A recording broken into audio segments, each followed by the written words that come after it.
Hi friends, అందరికీ నమస్తే. ఈరోజు నేను ఒక మంచి కంటెంట్తో మీ దగ్గరికి వచ్చాను. అది ఏంటంటే కొత్తపల్లి వాటర్ ఫాల్స్. దీని గురించి ఒక మంచి సమాచారం నేను సంపాదించాను. అంటే ఈ వాటర్ ఫాల్స్ గురించి జస్ట్ ఒక బేసిక్ ఇన్ఫర్మేషన్ ఇస్తున్నాను. అసలు ఈ వాటర్ ఫాల్స్ ఏ టైంలో చూడొచ్చు, ఏ రోజు చూడొచ్చు, ఎప్పుడు చూడొచ్చు, ఎవరెవరు చూడొచ్చు, సెక్యూర్గా ఉంటుందా లేదా, ఎంట్రీ ఫీ ఉంటుందా, అక్కడ ఏమన్నా తినటానికి ఏమైనా దొరుకుతాయా, వాటర్లో మునిగాక మనకి డ్రెస్ చేంజింగ్ రూమ్స్ ఉంటాయా లేదా అనే బేసిక్ ఇన్ఫర్మేషన్ నేను కలెక్ట్ చేశాను. దాని గురించి ఇప్పుడు మాట్లాడుకున్నాం. దాంతోపాటుగా నేను మొత్తం అక్కడ ఆ ప్లేస్ మొత్తాన్ని కవర్ చేసి ఈ షార్ట్ రూపంలో మీ ముందు పెడుతున్నాను, చూడండి.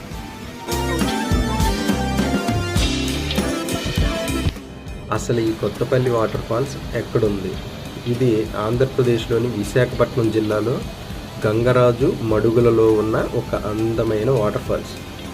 ఈ జలపాతం ఎలా ఉంటుందంటే ఫుల్ సెక్యూర్గా ఉంటుంది. అంటే కొన్ని ఉంటాయి, కొన్ని జలపాతాల్లో కొట్టుకుపోవటం అట్లాంటివి జరుగుతూ ఉంటాయి.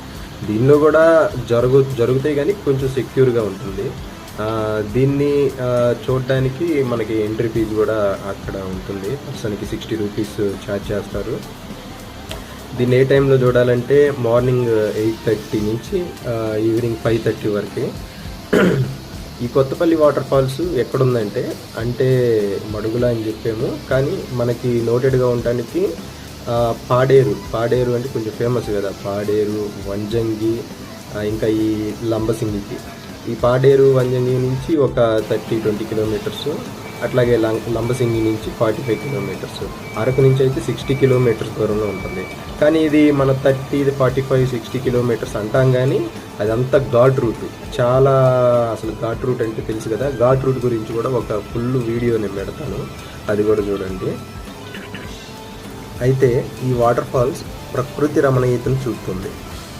ఆ వాటరు ఆ పైన కొండల నుంచి ఆ కిందకు జారేటప్పుడు కానీ, ఆ సౌండ్స్ కానీ, ఆ ప్లేస్ కానీ, ఆ పక్షులు కానీ, వీళ్ళు మనం పైనుంచి కిందకి వాటర్ కింద పడే వరకు కూడా చాలా సెక్యూర్గా కట్టి పెట్టారు. ఒక ట్రాక్ లాగా వేసి పెట్టారు, మెట్లు, ఆ ట్రాక్ మీద మెట్లు దిగటానికి చాలా సెక్యూర్గా ఉంటుంది.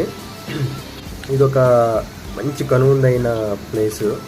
టూరిస్టులకి చాలా బాగుంటుంది, ఫుల్గా ఎంజాయ్ చేయొచ్చు. అయితే ఈ వాటర్ ఫాల్ చుట్టుపక్కల పార్కులతో నింపబడి ఉంటుంది.